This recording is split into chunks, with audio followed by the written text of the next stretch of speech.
bekalnya. Apa itu bekalnya? Perjanjian denda. Sama. Di ujung ayatnya apa kata Allah? Bal za'amtum an naj'ala lakum maw'ida. Bahkan kata Allah, kamu hai manusia menyangka, mengira seakan-akan Allah tidak akan memenuhi perjanjianmu dengan hari ini. Jadi Bapak Ibu, perjanjian kita dengan Allah di dunia dituntutnya kapan? Di yaumil akhir. Gak ada manusia dimintai tanggung jawab di dunia oleh Allah, gak ada Pak. Makanya manusia di dunia boleh memilih bebas, silahkan. Mau berbuat apa, terserah. Memenuhi perjanjian, mondo, gak mau, gak masalah. Yang rugi siapa? Mereka. Itulah manusia. Terkadang bermain-main dengan akidah, bermain-main dengan agama. Seakan-akan agama cuma simbol. Bukankah seperti itu marak di negara kita? Sedikit-dikit simbolnya Islami, pakaian Islami, pergaulan Islami, pacaran Islami. Bagaimana mungkin? Kenapa ini terjadi? Karena manusia menganggap agama itu sekedar simbol, tidak untuk diperjuangkan. Padahal mana yang lebih baik? Dunia kah? Akhirat kah? Di saat manusia dibangkitkan di yaumil mahsyar dalam keadaan berkumpul kemudian tanpa busana, Aisyah meriwayatkan dalam sebuah hadis yang diriwayatkan oleh Imam Muslim dari Aisyah Ummul Mukminin, ketika Rasulullah SAW menyampaikan bahwasanya manusia dibangkitkan dalam keadaan tidak pakai busana, telanjang, gak pakai alas kaki, tidak dihitan, bercampur baur satu sama lain. Aisyah bertanya, ya Rasulullah, apakah mereka tidak saling memandang? Apa jawab Rasulullah? Ya Aisyah, keadaan saat itu betapa berat, keadaan ketika itu betapa sulit, gak sempat untuk bisa memandang, karena masing-masing sibuk dengan urusan. Maka di keadaan dalam keadaan di yaumil mahsyar, Allah gambarkan dahsyatnya hari itu di surat Abasa, di surat 80 dari ayat 33. Fa idza ja'atis shakhah, maka apabila tiupan sangkakala yang kedua telah ditiup, yakni manusia dibangkitkan di yaumil mahsyar, yauma yafirrul mar'u min akhi, pada hari itu manusia lari dari saudaranya.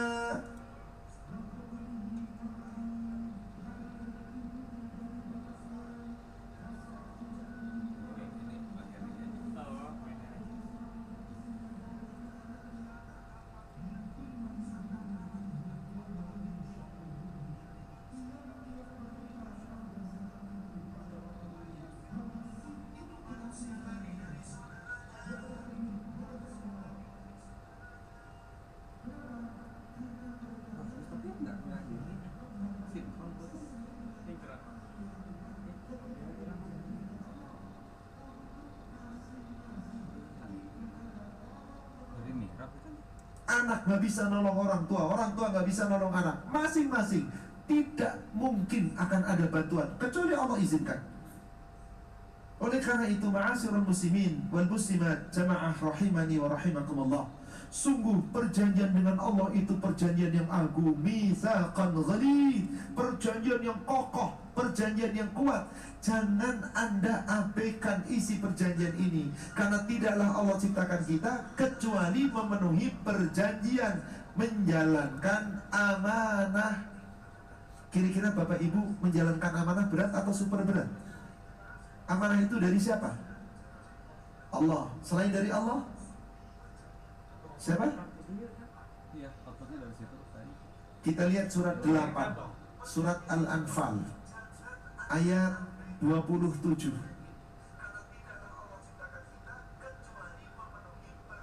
Surat 8 ayat 27. Ya ayyuhalladzina amanu, Hai orang-orang yang beriman, la tahunullah, jangan kamu mengkhianati Allah. War Rasul, jangan kamu mengkhianati Rasul. Wa tahunu amanatikum wa antum ta'lamun, jangan kamu mengkhianati amanah-amanah yang dibebankan kepada kamu, yang ditetapkan kepada kamu, yang dibebankan kepada kamu. Ada yang dari Allah, ada yang dari Rasul, ada yang dari sesama. Tapi sesungguhnya semuanya itu amanah dari siapa? Dari Allah. Artinya saat ini bahwa kita hidup ini ada hablum minallah, ada hablum minan nas. Apapun yang Allah perintahkan ibadah hablum minallah, apapun Allah perintahkan ibadah yang kaitannya hablum minan nas, tunaikan. Ini semuanya dari Allah. Wa antum ta'lamun, kamu tahu, apalagi kamu sudah mengucapkan janji dengan Allah. Dan jangan main-main dengan janji itu. Berpuluh-puluh kali kita mengucapkan janji, jangan asal berkata dalam janji kita. Karena orang yang hanya mengucapkan kalimat la ilaha illallah lalu tidak sungguh-sungguh untuk mengamalkannya, boleh jadi dia dikatakan pendusta. Maka Rasulullah SAW pada suatu ketika ditanya oleh seorang sahabat. Siapa dia? Sahabat Abu Hurairah.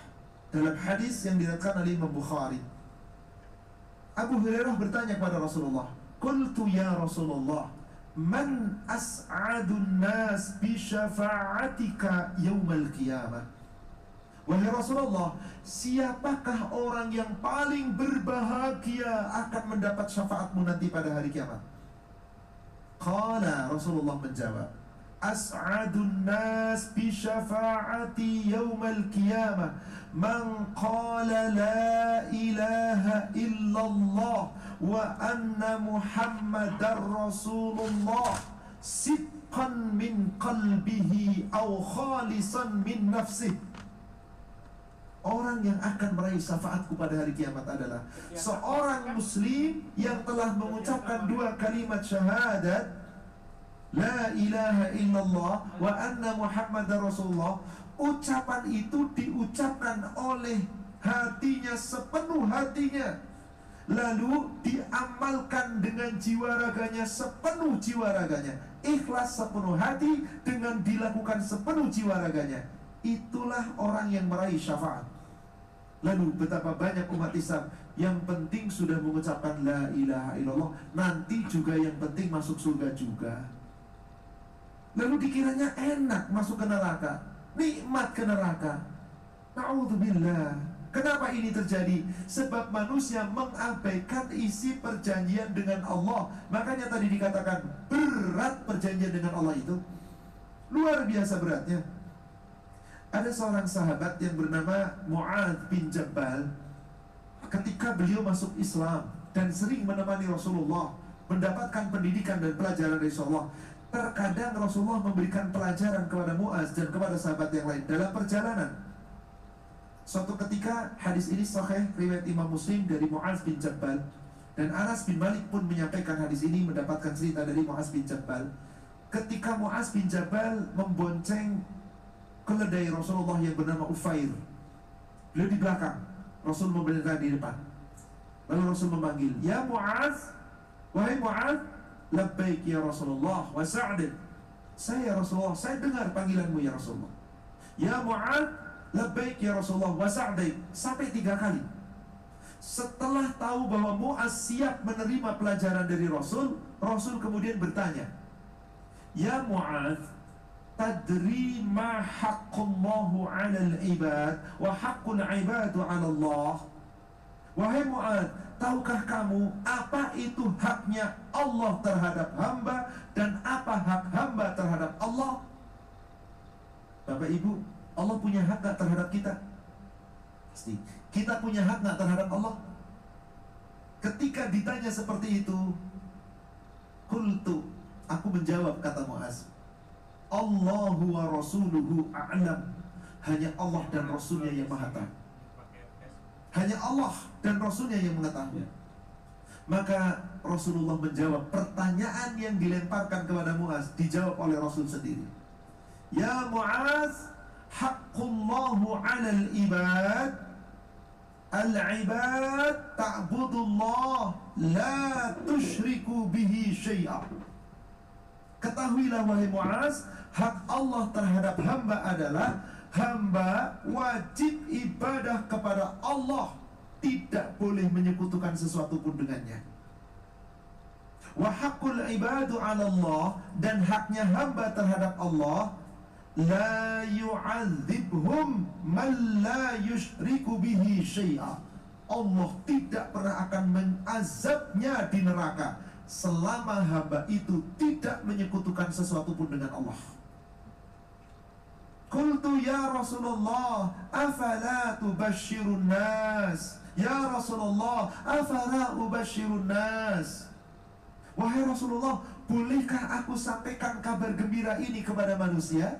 Bolehkah aku sampaikan kabar gembira ini kepada manusia? Saking senangnya Muaz mendapatkan hadis ini, gembira ingin menyampaikan kepada manusia, yakni kepada sahabat-sahabat yang nanti di Madinah. Qal, Rasulullah menjawab, la tubashshirhum, la tubashshirun nas, fatawakkilu. Jangan, hai Muaz, jangan kalian sampaikan kabar gembira ini kepada manusia. Aku khawatir nanti mereka berpangku tangan saja. Kalau sudah mengucapkan syahadat, seakan-akan beres. Kalau sudah sholat, seakan-akan beres. Seakan-akan adalah cukup, yang penting beragama, gak usah neko-neko, gak usah berat-berat, yang biasa-biasa aja lah. Kok repot amat beragama, dikit-dikit Quran, dikit-dikit hadis. Nah sumbernya Quran hadis kok. Anda tidak mau menggunakan itu, padahal ini amanah dari Allah. Jika Anda tidak memenuhi amanah itu dengan baik, lalu bagaimana mungkin Allah akan membebaskan dari azab? Maka apa yang Allah wahyukan kepada Rasulullah di surat Al-Kahfi, surat 18, ayat terakhir, ayat 110. Surat 18, ayat 110. Qul, Muhammad, katakan, innama ana basyarum mithlukum yuha ilai. Sesungguhnya aku ini adalah manusia seperti kamu. Rasul dengan kita sama enggak? Sama. Sama secara makhluk. Ya capek, ya lelah, ya makan, ada kewajiban, ada larangan, sama. Di mana bedanya? Yuha ilai, aku mendapatkan wahyu. Kalau kita enggak. Apa isi wahyunya? Annama ilahukum ilahu wahid. Sesungguhnya ilahmu adalah Allah yang ahad. Faman kana yarju liqa'a rabbih, maka sesungguhnya barang siapa yang mengharapkan perjumpaan dengan Rabb-nya, falyamal amalan salihan, hendaklah selama hidupnya dia beramal dengan amalan yang saleh. Wala yusyrik bi ibadati rabbih ahada, jangan menyekutukan sesuatu pun dengan Allah. Apa isi perjanjian kita dengan Allah selain kita taat? Jangan menyekutukan Allah. Bapak Ibu, tadi dikatakan ada hak Allah terhadap hamba, ada hak hamba terhadap Allah. Saya buatkan contoh ilustrasi. Ketika bapak dan ibu punya usaha, apakah usaha itu home industry, apakah di perusahaan, katakanlah punya usaha, lalu punya karyawan 20 orang. Kira-kira bapak sebagai pemilik perusahaan punya hak nggak terhadap karyawan? Apa haknya karyawan? Apa haknya bapak terhadap karyawan? Karyawan nurut. Karyawan punya hak nggak terhadap bapak? Terhadap pimpinan? Apa haknya? Tiap bulan dapat gaji, bonus, dan yang lainnya. Sekarang saya tanya, tadi Allah punya hak terhadap hamba? Hamba punya hak terhadap Allah? Ada. Kapan hamba boleh menuntut haknya dari Allah? Di dunia ini hamba punya hak nggak terhadap Allah? Punya hak kan? Kita punya hak nggak dari Allah? Di dunia loh ini, pertanyaan saya di dunia. Punya apa enggak? Punya. Contohnya apa Pak? Contoh, Afan. Apa hak hamba terhadap Allah? Boleh menuntut gak? Kalau kita punya hak boleh nuntut dong. Apa Pak kira-kira?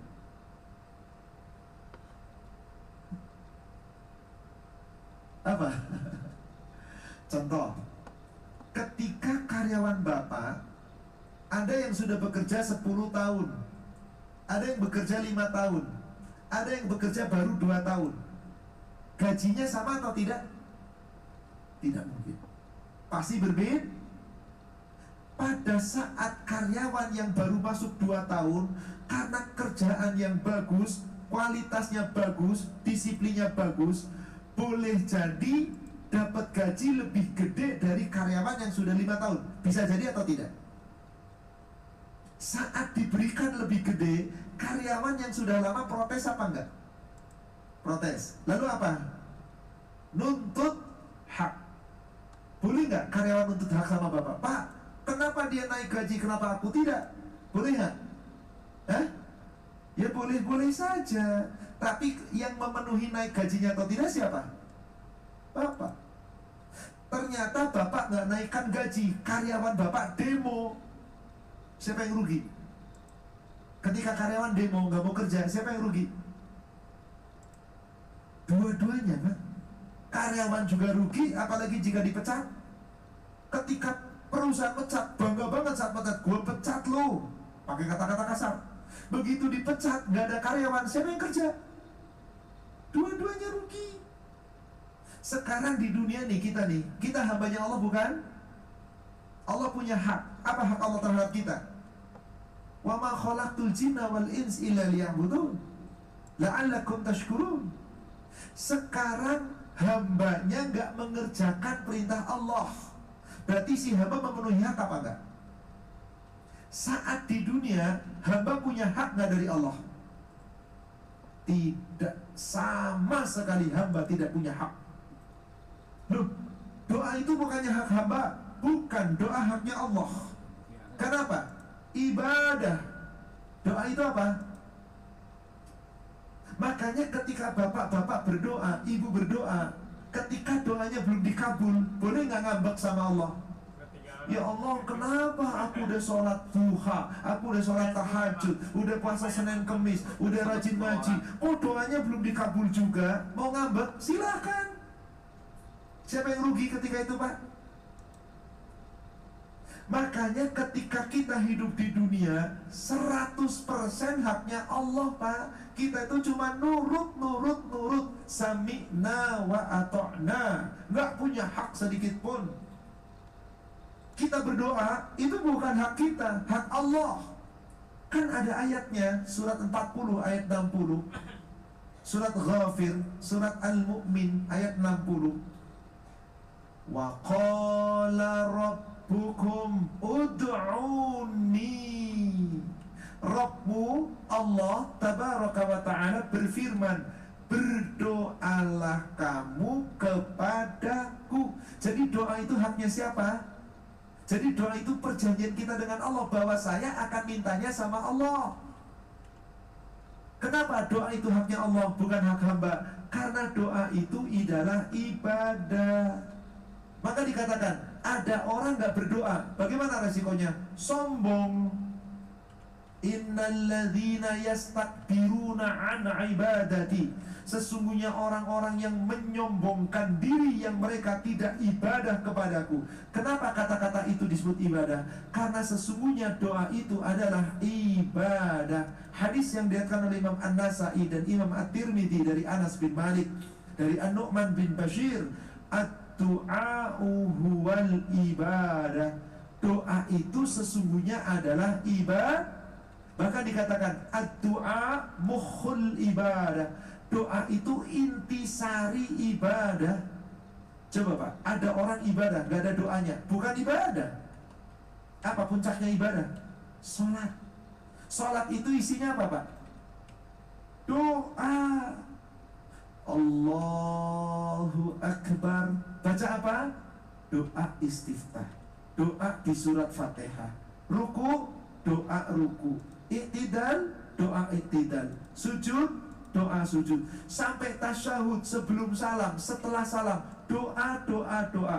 Ada orang sholat khusyuk, tumanina, tapi mulutnya diem, nggak pernah berdoa apa-apa, ruku nggak baca apa-apa, sujud nggak baca apa, berdiri nggak baca. Sholat bukan? Itu namanya apa? Peregangan, olahraga. Kenapa? Nggak ada doanya. Saum, doa di malam hari, setelah siap sholatnya, di siang hari, menjelang berbuka, di waktu sahur, doa. Ada orang puasa cuma nggak makan, nggak minum, nggak pernah berdoa, nggak ada nilainya. Ada orang haji pak, tawaf muter aja pak, nggak doa. Sa'i bolak balik nggak doa. Di Arafah nggak doa, di Mina nggak doa. Kemudian sampai lempar jumroh nggak doa. Apakah itu ibadah haji? Bukan. Itu namanya apa? Apa kalau haji itu? Ya gerak jalan aja barangkali, nggak dapat apa-apa. Inti dari ibadah itu apa? Doa. Sedangkan doa itu meminta kepada siapa? Berarti ketika meminta kepada Allah itu haknya siapa? Hak Allah, bukan hak kita. Makanya di saat kita minta sama Allah belum dikabulkan, boleh ngambek apa enggak? Enggak boleh. Ada enggak orang Islam kalau udah ibadah minta doanya enggak dikabulkan ngambek? Ada atau ada? Coba dilihat di surat 22. Surat 22, surat Al-Hajj, ayat yang ke-11.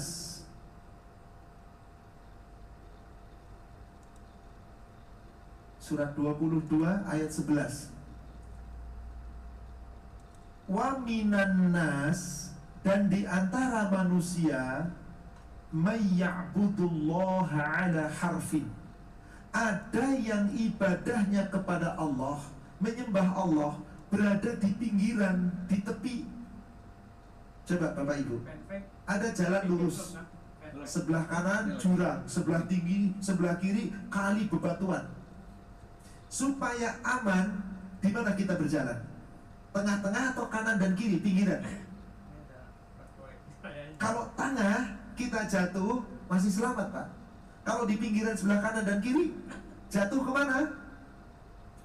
Allah mengibaratkan orang-orang yang perjanjiannya dengan Allah nggak diikat dengan kuat, nggak diteguhkan perjanjiannya, itu kalau ibadah kayak di tepi, di pinggir. Apa sih yang dimaksud ibadah di tepian, iman di tepian? Allah katakan, fa in asabahu khairun atma'anna bih.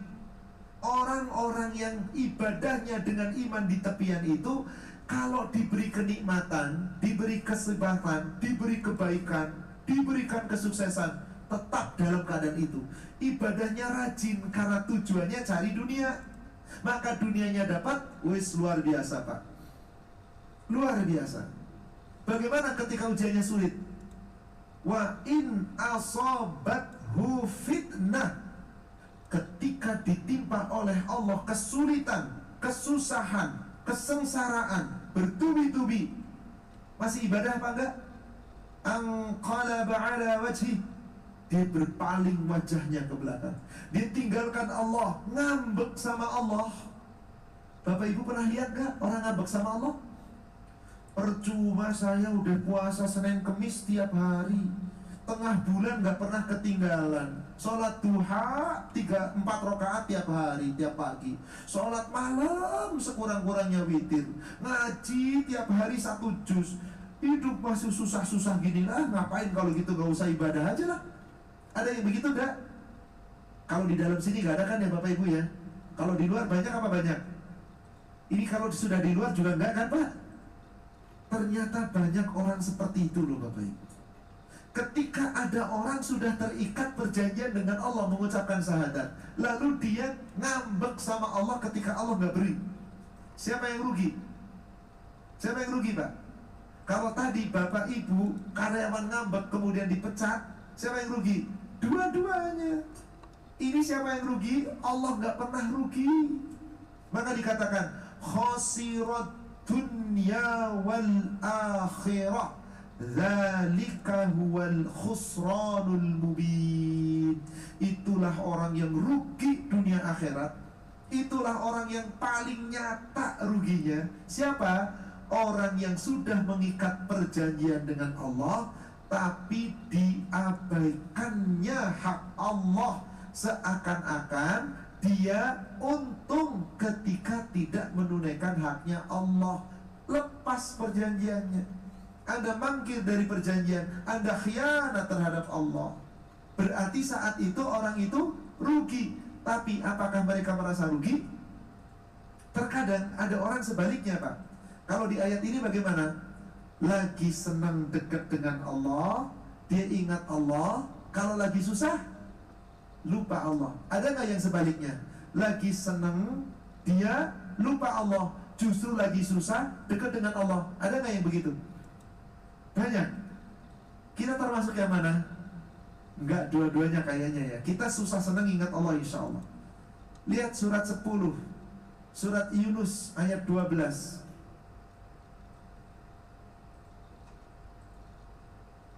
Surat Yunus ayat 12.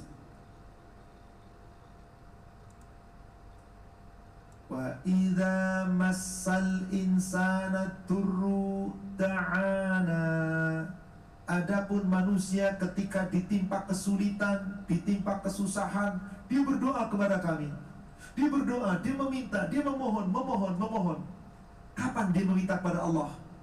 Li jambihi au qa'idan au qa'ima, dalam keadaan duduk, dalam keadaan berbaring, dalam keadaan duduk, dalam keadaan berdiri. Maksudnya apa Bapak Ibu? Kalau lagi susah, subhanallah, ibadahnya tuh mantep, istikharahnya iya, duhanya iya, ngajinya iya, terus ingat Allah. Apa yang terjadi ketika kesusahannya dicabut? Falamma kashafna anhu durrahu marraka an lam yad'una ila turrim massah. Ketika kesulitan itu dicabut oleh Allah, kemudian diberikan oleh Allah kelapangan, tiba-tiba mereka berpaling dari Allah. Seakan-akan dulu ketika susah tidak berdoa kepada Allah, tidak meminta kepada Allah. Kalau ada orang seperti itu, kadzalika zuyyina lil musrifin ma kanu ya'malun. Demikianlah orang-orang yang melampaui batas itu senantiasa menganggap baik apa yang dia kerjakan, padahal buruk dia saja merasa baik. Bahkan naudzubillah, ada orang yang lebih gawat dari itu. Kalau lagi susah dekat dengan Allah, kalau sudah sukses somse. Apa itu somse Bapak Ibu? Sombong sekali. Dia katakan apa? Ini bukan dari Allah, ini kan aku pamer pangkat, pamer kedudukan, pamer gelar, pamer segala-galanya. Ada yang begitu Pak? Ini luar biasa kalau orang seperti itu. Suratnya surat Az-Zumar, surat 39 ayat 49.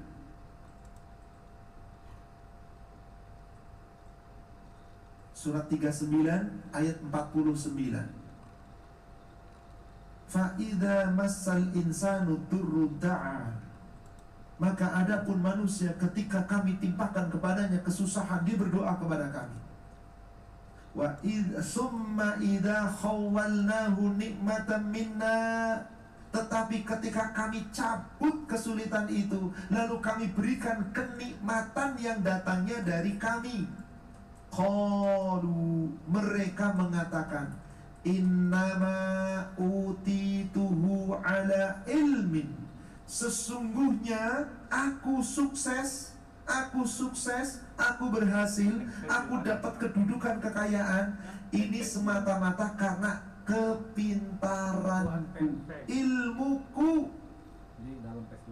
Bal huwa fitnah. Bahkan itu adalah cobaan, itu fitnah, titipan Allah. Walakinna aktsaruhum la ya'lamun. Tapi kebanyakan mereka tidak sadar. Atau di sini aja. Afan, saya mau bertanya kepada ibu-ibu. Bu, pernah nggak ibu dipuji oleh teman ketika anaknya nilainya bagus? Jawaban ibu apa, Bu?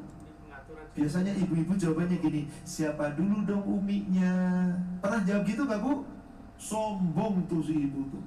Siapa dulu dong uminya? Memang suksesnya gara-gara uminya apa? Tidak, Allah. Maka lihat sebuah nasihat yang sangat indah. Salah satu isi perjanjian kita dengan Allah adalah jangan pernah berdoa kecuali hanya kepada Allah. Bagaimana wasiat Rasulullah kepada sahabat yang bernama Abdullah bin Abbas? Hadis yang diriwayatkan oleh Imam At-Tirmidzi dari Abdullah bin Abbas, kuntu khalfan Nabi sallallahu alaihi wasallam yawman faqal, suatu ketika aku berada di belakang unta Rasulullah, membonceng unta Rasulullah. Lalu beliau bersabda, ya ghulam ihfadillah yahfadka. Hai anak muda, jaga Allah, jaga agama Allah, jaga perintah Allah, jaga larangan Allah, jaga syariat Allah. Yahfadka, nanti kamu dijaga oleh Allah. Ya ghulam ihfadillah tajidhu tujahaka. Hai anak muda, jaga Allah, nanti kamu akan dapatkan Allah selalu di hadapanmu. Allah yang akan menolong kamu. Idza sa'alta fas'alillah, jika kamu meminta, minta sama Allah. Wa idza sta'anta fasta'in billah, jika kamu minta tolong sama Allah. Itulah perjanjian kita, jangan minta kepada selain Allah. Afwan, ibu-ibu pernah minta sama suami enggak? Boleh apa enggak? Bapak-bapak pernah minta sama ibu enggak? Anak minta sama orang tua sama anak, atas sama bawahan, bawahan sama atasan, pernah minta enggak? Kalau itu urusan hablum minan nas, selama manusia bisa memberikan, bisa melaksanakan, silakan. Yang tidak boleh itu adalah meminta sesuatu yang tidak akan ada mungkin bisa mengabulkan kecuali hanya Allah. Ada orang yang sudah mengikat perjanjian Allah, tapi jangan menyekutukan, ternyata menyekutukan Allah. Kemana datangnya? Ke kubur, makam-makam para wali, ke ajengan, ke dukun, benda keramat. Percaya seperti itu ada? Di mana akal sehat mereka seperti itu? Perjanjiannya dengan Allah, jangan pernah minta kecuali hanya kepada Allah. Kenapa malah mintanya kepada yang lain? Bagaimana jika ada seseorang minta kepada selain Allah? Syirik. Tapi kok sukses? Bukan sukses, itu cobaan dari Allah. Surat 13, surat Ar-Ra'd ayat 14. Allah Subhanahu wa ta'ala berfirman, di ayat tersebut Allah mengklaim doa itu tidak boleh kepada siapapun kecuali hanya kepada Allah. Lahu da'watul haqq, lahu da'watul haqq, hanya miliknya, hanya kepadanya doa yang hak.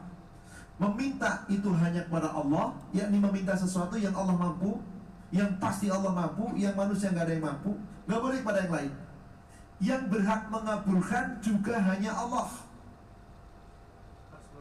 Walladzina yad'un, dan mereka orang-orang yang menyeru, yang berdoa, yang meminta min dunihi, kepada selainnya, yakni meminta kepada selain Allah, berarti meminta kepada tauhid, berhala.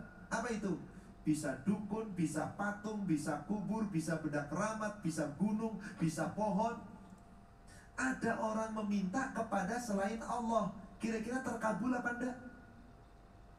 Tapi mereka merasa terkabul apa enggak? Wih, bisa loh, itu kuburan keramat. Pokoknya kamu kalau ada urusan, coba deh datang ke kuburan itu, minta, pasti dikabulkan. Inna lillahi wa inna ilaihi raji'un. Allah katakan apa? Walladzina yad'una min dunihi la yastajibuna lahum bisyai'in illa kabasiti kaffaihi illa al-ma' liyablugha fa. Kalau ngambil dari sini gimana? Wa ma huwa bibalighi wa ma du'aul kafirina illa fi dhalal. Orang-orang yang berdoa meminta kepada selain Allah, padahal dia sudah berjanji jika meminta hanya kepada Allah, sesungguhnya yang diminta selain Allah tidak akan mampu mengabulkan sedikit pun dari yang diminta. Nggak ada sedikit pun. Kecuali diibaratkan seperti orang yang haus memasukkan tangannya ke dalam air, lalu dibuka jarinya, diangkat jarinya supaya air itu sampai ke mulutnya. Sampai atau tidak? Jadi Allah sedang membuat apa nih? Tamsil, perumpamaan orang yang sudah mengikat perjanjian dengan Allah, hanya meminta berdoa kepada Allah, ternyata memintanya kepada selain Allah.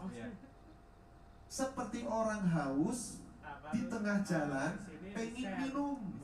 Coba Bapak Ibu sedang dalam perjalanan, pengen minum tapi nggak punya persediaan air, menemukan sumber air di bawah, tapi nggak punya alat untuk menciduk, nggak ada gayung, nggak ada apapun. Pakai apa kita ngambilnya? Pakai tangan. Coba Bapak Ibu praktekkan, ngambil air pakai tangan itu caranya gimana tangannya? Ditutup begini, apalagi begini, atau dibuka? Allah katakan apa itu? Kalau Anda berdoa kepada selain Allah, sama juga bohong, kira-kira begitu. Gak bakal ada yang bisa mengabulkan, kecuali seperti orang haus pengen ngambil air, ini jarinya dibuka, dimasukkan ke air, ditarik tangannya, pengen air sampai ke mulut. Sampai atau tidak? Enggak. Yang menarik Bapak Ibu, lihat di ujung ayatnya, wa ma du'aul kafirin illa fi dhalal. Tidaklah orang-orang kafir itu doanya kecuali membuat sesat. Maaf, pertanyaan, orang kafir itu berdoa enggak sih Bapak Ibu? Doa. Apa bedanya doa dengan meminta? Beda atau beda? Orang kafir doa kepada siapa? Kepada siapa? Sedangkan doa itu kepada siapa? Lahu da'watul haq. Doa itu hanya kepadanya. Doa yang hak itu kepada Allah, yang mengabulkan hanya Allah. Kalau kepada selain Allah, bukan doa namanya, Pak. Betul, meminta itu bahasa Arabnya da'a, yad'u, menyeru, meminta. Tapi kalau meminta kepada Allah, itulah doa. Kalau meminta kepada sesama manusia, minta. Kasilan aja nih. Apa meminta bahasa Arabnya, Pak? Ya Allah, aku minta. Apa bahasa Arabnya? Allahumma inni as'aluka. Wahai Allah, sesungguhnya aku meminta kepadamu. Betul? Sekarang saya minta sama Bapak, boleh nggak saya gunakan kata-kata as'aluka? Ini as'aluka. Boleh. Saya minta kepada Anda. Minta kepada manusia, as'aluka. Minta kepada Allah, as'aluka. Tetapi ketika memintanya kepada Allah, namanya apa itu? Doa. Kalau bukan kepada Allah, bukan doa. Jadi orang kafir berdoa enggak, Pak? Enggak. Meminta. Mintanya kepada siapa? Kepada selain Allah. Dikabulkan apa enggak? Ya enggak, wong enggak pernah ngikat perjanjian dengan Allah kok. Gimana Allah kabulkan? Tapi ingat, Allah punya sifat Ar-Rahman, Maha Pengasih. Orang kafir itu dikabulkan doanya atau dikasih? Beda. Kalau dikabulkan ada proses, dia meminta, memohon. Kalau dikasih, gak usah minta, dikasih. Orang kafir gak pernah minta, dikasih loh Bapak Ibu. Bahkan banyak kan mana? Kadang-kadang orang Islam atau orang kafir? Jangan sakit hati, Pak.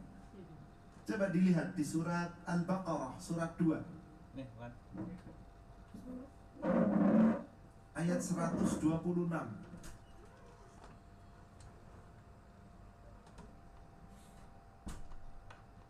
Ketika Nabiullah Ibrahim alaihi salam berdoa, wa qala Ibrahim, dan ingatlah ketika Nabi Ibrahim berdoa, Rabbij'al, wahai Rabb, jadikanlah hadza baladan amina, negeri Mekah ini kelak menjadi negeri yang aman.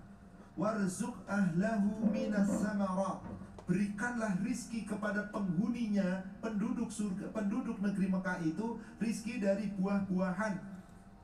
Man amana minhum billahi wal yaumil akhir, cukup kepada mereka yang beriman saja kepada Allah dan hari akhir. Coba lihat, kita lihat doanya Nabi Ibrahim.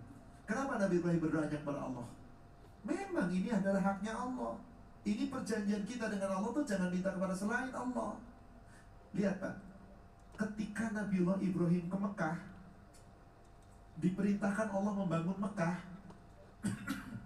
bangun Ka'bah, maaf. Ada pohon gak Pak di Mekah? Di sekitar Mekah loh Pak, batu gunung gersang. Ada mata air ketika itu Pak? Belum. Apa yang diminta Ibrahim? Ya Allah, jadikanlah negeri Mekah ini negeri yang aman. Berapa ribu tahun yang lalu beliau berdoa? Ribuan tahun, wallahu a'lam. Sejak usianya Nabi Ibrahim. Yang lebih aneh lagi, warzuq ahlahu minas samarat. Berikanlah rizki kepada penduduk Mekah, rizki dari buah-buahan. Ada pohon nggak di sana Pak? Mintanya apa? Masuk akal apa enggak? Coba Bapak, nih di Batam itu kan termasuk kering ya Pak ya? Kering kerontang, gak hujan. Ya Allah berikan rezeki buah-buahan. Mimpi lu, pohon aja gak numbuh. Betul apa enggak? Bagi Nabiullah Ibrahim, yakin Allah itu pengabul. Mau kapan dikabulkannya terserah. Doa ribuan tahun Pak dikabulkan akhirnya. Maaf, Bapak Ibu beli buah, pisang, apel, anggur, dan sejenisnya di Mekah dengan di Indonesia mahalan mana? Mahalan di Indonesia Pak. Padahal sumbernya buah di Mekah atau di Madinah atau di Indonesia. Apapun katanya tongkat kayu batu aja bisa jadi tanaman kok. Kenapa jadi mahal? Allah kabulkan doanya Nabiullah Ibrahim. Negeri aman, negeri Mekah itu dijamin oleh Allah aman. Buah-buahan melimpah ruah. Yang menarik, kata Nabiullah Ibrahim, ya Allah berikan rizki orang yang beriman saja kepada Allah dan kepada hari akhir. Seakan-akan apa? Yang kafir jangan. Meskipun nggak ngomong begitu kan, tapi nggak didoakan kan oleh Nabi Ibrahim, cuman yang beriman saja. Coba perhatikan jawaban Allah apa? Qala, Allah berfirman, wa man kafara fa umatti'uhu qalilan. Bagi orang-orang kafir, aku berikan kenikmatan sedikit baginya. Kenikmatan sedikit. Umatti'uhu qalilan, mada', kesenangan sedikit. Maaf, diberikan atau diijabah. Padahal kalau orang beriman berdoa, wa yastajibul ladzina amanu wa amilus shalihat. Ud'u rabbakum, berdoalah kamu kepada Rabbmu. Berdoalah kepada kamu kepada Rabbmu. Doa itu kepada Allah, bukan kepada selain Allah. Kalau berdoanya kepada Allah, insya Allah ijabah. Tapi kalau orang kafir berdoa kepada selain Allah, berarti bukan berdoa, meminta. Dia makan oleh Allah, diijabah atau diberi? Diberi. Oh lebih banyak, terserah Allah. Tapi cuman qalil, sedikit cuman di dunia. Nanti di akhirat bagaimana? Summa, kemudian abharruhu, kami akan paksa mereka dimasukkan ila adzabin nar, terhadap kepada azab neraka. Wa bi'sal masir, seburuk-buruk tempat kembali. Jadi orang kafir itu merasakan apa di dunia Pak? Kenikmatan pemberian Allah, bukan ijabah dari Allah. Kalau ijabah untuk siapa? Coba lihat ayatnya, surat 42 ayat 26. Orang kafir gak pernah diijabah Pak, tapi diberi karena Allah maha pemberi, maha pengasih, Rahman. Surat 42 ayat 26. Wa yastajibul ladzina amanu wa amilus shalihat wa yazidahum min fadli. Wa yastajib, dan dia Allah akan mengijabah, mengabulkan doa. Siapa yang dikabulkan doanya? Amanu wa amilus shalihat. orang-orang yang benar-benar beriman dan beramal saleh. Wa yaziduhum min fadli, dan Allah menambahkan karunia, menambahkan pahala dengan karunia-Nya. Jadi kita berdoa itu apa, Pak? Hukumnya wajib ibadah. Makanya kalau kita berdoa dapat apa? Pahala pasti. Apakah yang diminta pasti diijabah? Belum tentu. Karena ijabahnya Allah terkadang 3 cara. Langsung apa yang dia minta. 2, diganti dengan yang lain. 3, tidak diberi di dunia, tapi nanti di akhirat. Pasti. Maka dikatakan di situ, wa yaziduhum min fadli. Allah akan memberikan pahala dengan tambahan karunia-Nya. Wal kafiruna lahum adzabun syadid. Tapi orang kafir, bagi mereka siksa yang sangat pedih. Kenapa? Karena orang kafir itu bukan diijabah. Kenapa orang kafir malah dapatnya banyak? Kenapa orang beriman dapatnya sedikit? Coba Bapak Ibu. Tadi ayat sudah kita sampaikan. Sebagian manusia yang beriman, ngaku iman, kalau dikasih banyak dunianya, kadang-kadang gimana? Lale, lupa kepada Allah. Apa alasannya? Kenapa kok setiap orang yang Islam yang beriman mintanya dunia, gak langsung diberi? Apa alasannya, Pak? Apa Bu Afan? Lihat ayat ke-27. Kalau yang kita minta urusannya dunia, maaf, siap-siap kita gak dapat dikabulkan.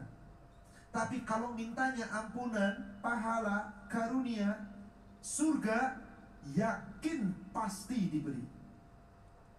Asal konsekuen, kita penuhi perjanjian dengan Allah. Tapi kalau mintanya dunia, belum tentu. Apa alasannya? Coba perhatikan di ayat 27.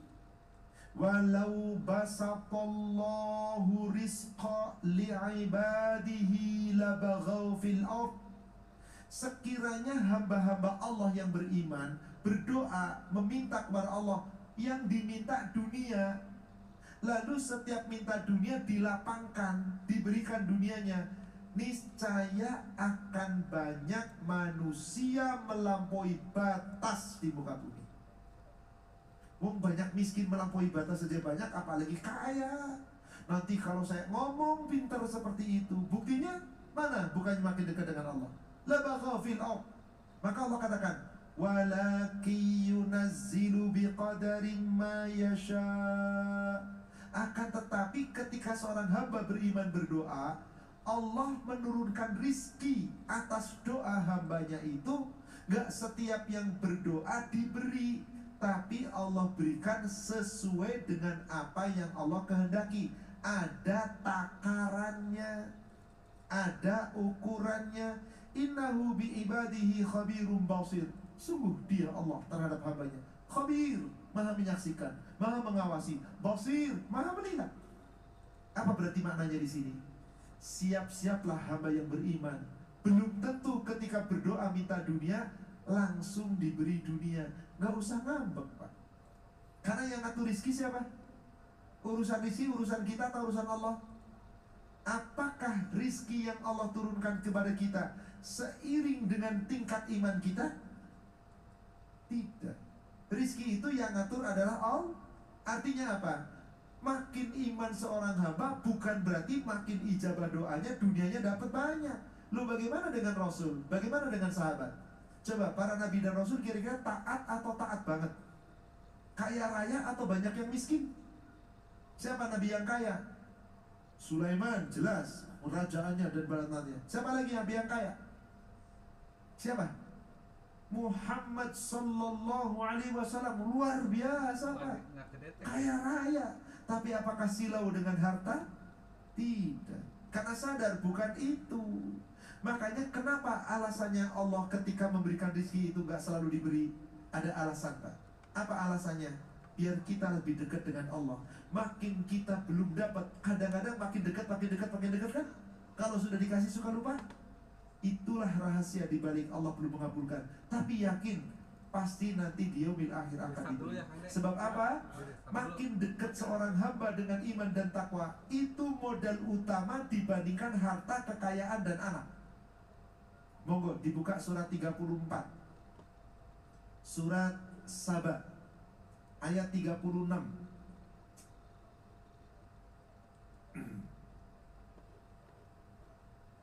Dan ayat 37. Allah Subhanahu wa taala berfirman di dalam ayat 36. Qul, katakan dia Muhammad, inna rabbi, sesungguhnya Rabbku, yabsutur rizqa liman yasha'u wa yaqdir, yang melapangkan rizki kepada siapa saja yang hambanya Allah kehendaki, dan Allah pula yang menyempitkan rizki kepada siapa yang Allah kehendaki. Walakinna aktsaran nas la ya'lamun, tapi kebanyakan manusia tidak menyadari, kebanyakan manusia tidak mengetahui. Jadi berasal ayat ini Bapak Ibu, lapang sempit terserah siapa, bukan urusan kita, urusan Allah. Adapun doa kewajiban siapa? Kita, haknya Allah. Jangan nuntut di sini, nanti di akhirat. Kenapa urusan rizki itu Allah tidak samaratakan? Ingat, dekatnya kita dengan Allah modalnya bukan fulus, bukan rizki. Apa modalnya dekat dengan Allah? Menunaikan janji kita dengan Allah, iman dan amal soleh yang benar. Coba lihat ayat ke-37-nya. Wa ma amwalukum wala auladukum billati tuqarribukum indana zulfa. Sekali-kali bukan harta kamu. Apa itu amwal? Pangkat, kekayaan, kedudukan, pangkat, jabatan, semua yang kita miliki. Wala auladukum, bukan anak-anakmu. Apa itu aulad? Keturunan, anak-anak, cucu, saudara, semuanya. Bukan itu. Billati tuqarribukum indana zulfa, yang menyebabkan kamu bisa mendekatkan diri kepada kami dengan kedekatan yang paling dekat. Allah tantang, kamu pengen dekat dengan Allah, modalnya bukan harta dan anak-anak. Tapi apa modalnya? Illa, kecuali man amana billah, orang-orang yang benar-benar iman kepada Allah wa rasuli, dan beriman kepada Rasulullah, maka mereka itu akan dapat apa? Apa? Ulaika lahum jazaa'ud di'fi. Jazaa'ud di'fi.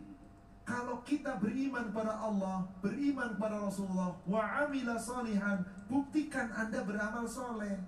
Ada orang ngaku iman pada Allah, ngaku iman pada Rasul, amal solehnya nol, ya gak ada buktinya dong. Itulah perjanjian kita dengan Allah. Imani Allah, imani pula Rasul, taati sebaik-baiknya, amana billah wa amila salihan. Imannya kepada Allah, buktikan dengan amal soleh. Ulaika lahum jazaa'ud di'fi bima amilu. Mereka itu orang-orang yang akan diberikan balasan berlipat ganda dengan apa yang mereka amalkan. Wahum fil hurufati aminun.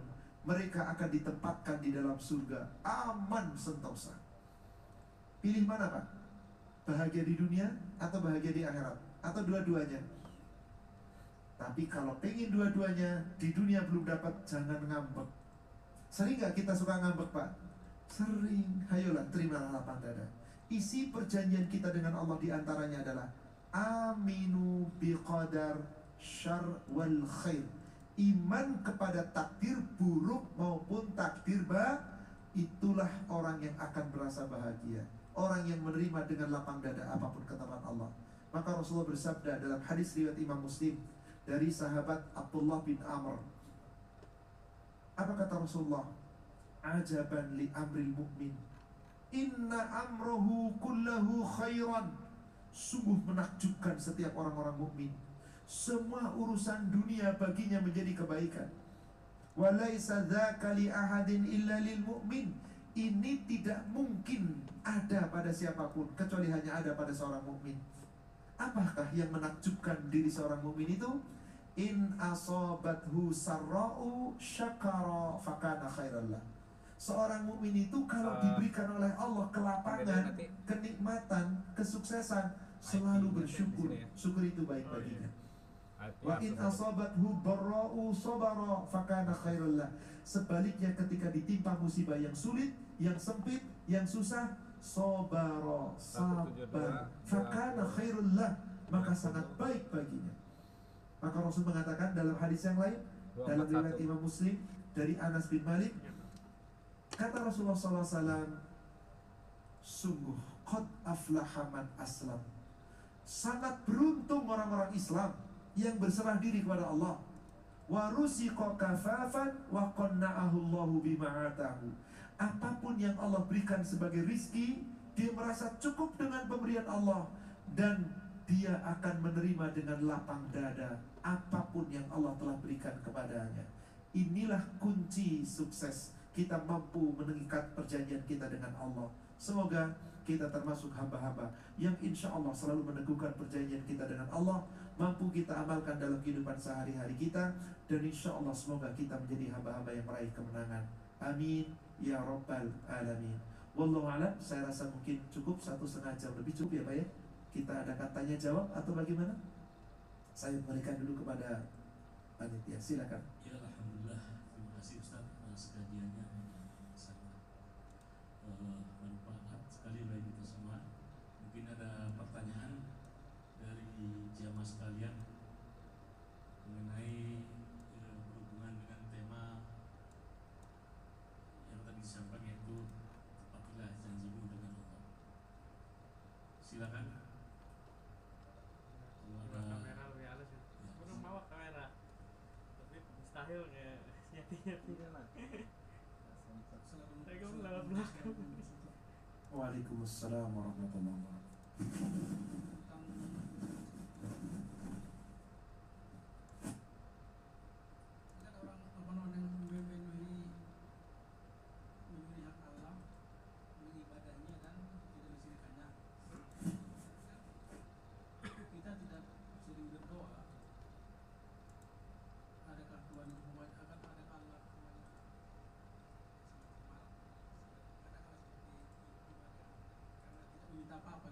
Maaf, kurang begitu jelas Pak, boleh diperjelas gimana Pak? Kan kita menunaikan hak Allah, kita memenuhi hak Allah dengan mengibadahinya, dengan beribadah terus, tapi tidak sering berdoa gitu. Tetapi Tidak sering berdoa. tidak sering berdoa. Jadi kan ada yang kita kan Allah punya sifat Kasih sayang, Allah punya Rahman dan Rahim. ya. Kalau kita tidak sering berdoa, kita masuk sombong Pak. Maksudnya kan adakah seperti itu memang enaknya yang kita minta apa gitu sih. Oh, Ya kan banyak biasanya kalau orang tua anaknya sering minta malah marah. Lu kalau Allah itu makin sering kita minta, luar biasa. Beda Pak. Kalau kita, maaf Bapak, saya datang ke Bapak, minta cuman sekedar untuk naik motor Pak, ojek Pak, 5.000, dikasih nggak Pak? Kasih. 2 kali, 3 kali, 10 kali, tiap hari gimana Pak? Minta melulu. Kalau kita kepada Allah tiap hari minta, ratusan kali minta, subhanallah. Makin dekat kita dengan hamba, dengan meminta, tandanya kita nggak kuat, nggak mampu, fakir. Itu Allah makin senang Pak. Makanya tadi di surat 40 ayat 60, wa qala rabbukum ud'uni astajib lakum. Rabbmu berfirman, berdoalah kamu kepadaku, aku ijabah. Innal ladzina yastakbiruna an ibadati, orang-orang yang sombong tidak mau berdoa kepadaku, sayudzawna, nanti kami masukkan ke dalam jahannam dakhirin, ke dalam neraka jahanam hina. kan gini Ustaz. Kalau kita dalam hati kita gini, Allah pasti tahu Betul, Allah tahu keinginan kita, tapi kalau kitanya nggak minta, sombong. Tidak bisa Pak. Meskipun Allah tahu keinginan kita, kita diwajibkan berdoa.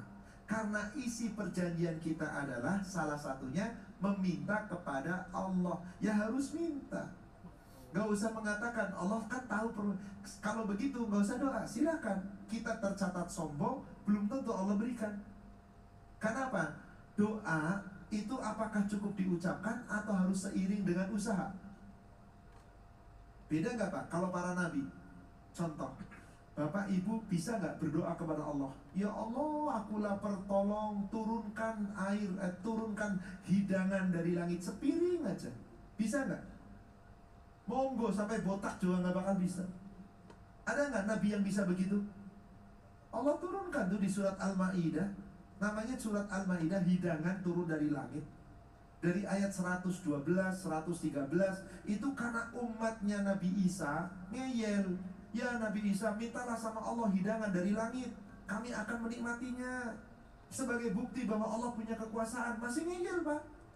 Nabi Isa sampai marah, mohon ampunlah kepada Allah, takutlah kepada Allah, bertakwa, kamu minta melampaui batas. Tapi ya Nabi Isa, supaya hati kami tentram. Akhirnya Allah turunkan di ayat 114-nya.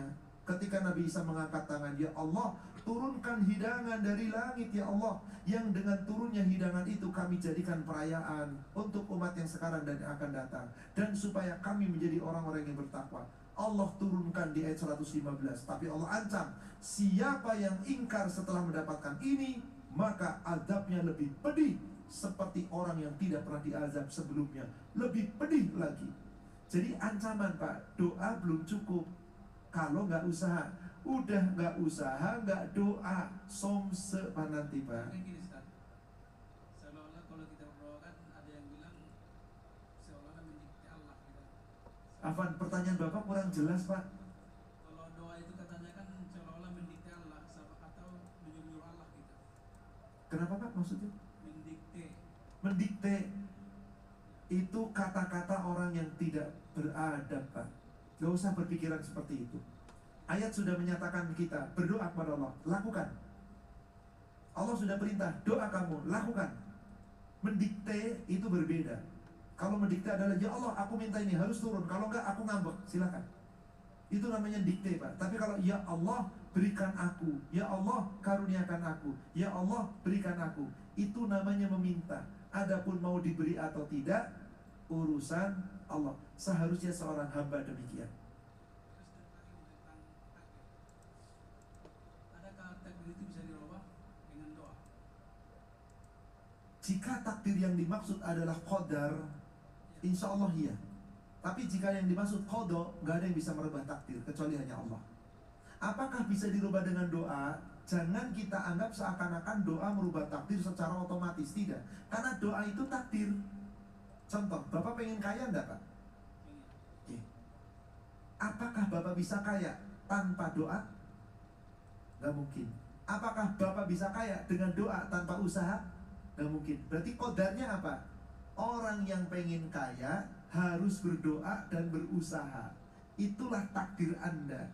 Apakah nanti setelah berdoa dan berusaha pasti dapat kaya? Wallahu a'lam. Jadi apakah doa bisa merubah takdir? Bisa iya, bisa tidak. Tapi jangan pakai ilmu kita. Saya tuh takdirnya miskin, tapi karena saya berdoa saya jadi kaya. Sombong Anda mengatakan seperti itu. Saya tuh takdirnya umurnya harusnya pendek, tapi sekarang umur saya 85 tahun. Karena saya berdoa minta panjang umur, makanya doanya dikabulkan. Berarti merubah takdir saya. Kalau nggak saya berdoa mungkin umur saya cuma 60. Kenapa Anda ngomong begitu? Jadi doa itu sendiri bagian dari takdir. Apapun yang nanti terjadi, itulah qada Allah. Kita nggak bisa berbuat apa-apa lagi. Jadi apakah doa bisa merubah takdir? Bisa iya, bisa tidak, tergantung persepsi kita. Tapi kalau persepsinya kebanyakan orang, doa bisa merubah takdir, seakan-akan dia berdoa, takdir kita berubah. Ini pemahaman keliru. Jangan begitu. Kita cuma disuruh apa? Aminu biqadar. Iman terhadap takdir, itu aja udah. Baik buruk atau baik, sudahlah. Buruk pun hanya di dunia, baik juga hanya di dunia. Sementara dunia itu cuman sementara. Wallahu a'lam. Saya rasa cukup. Ada lagi? Cukup? Barangkali sudah larut. Cukup Pak? Baik, kalau tidak ada lagi yang bertanya, kami cukupkan. Dari kami cukup sekian. Insya Allah kita besok subuh ketemu untuk kultum. Kemudian kita akan lanjutkan sesi kedua terkait tentang ikatan perjanjian dengan Allah. Saya akan menyitir apa hasil akhir orang-orang yang memenuhi perjanjian dari Allah nanti di akhirat. Lalu apa risikonya yang nggak memenuhi perjanjian? Kita akan uraikan di pertemuan kajian menjelang zuhur besok. Insya Allah semoga Allah memberikan kekuatan kepada kita. Amin ya rabbal alamin. Yang benar dari Allah yang disampaikan melalui Rasulnya. Yang saya tentu saya yang menyampaikan yang penuh kekurangan. Kita yang penuh kekhilafan, semoga Allah memaafkan dan mengampuni dosa kita. Mari Bapak Ibu kita tutup dengan kafaratul majlis. Subhanaka Allahumma wa bihamdika asyhadu an la ilaha illa anta astaghfiruka wa atubu ilaik. Alhamdulillah billahi taufik. Assalamualaikum warahmatullahi wabarakatuh. Waalaikumsalam warahmatullahi wabarakatuh. Terima kasih. Jadi nanti dilanjut pada subuh nanti insyaallah kami sediakan sarapan pagi ya untuk jamaah yang ikut untuk subuh, dan juga nanti dilakukan waktu duha kajiannya sesi 2. Mudah-mudahan kita semua diberikan kesehatan dan bisa kembali pada kajian besok. Dan kami selaku wajah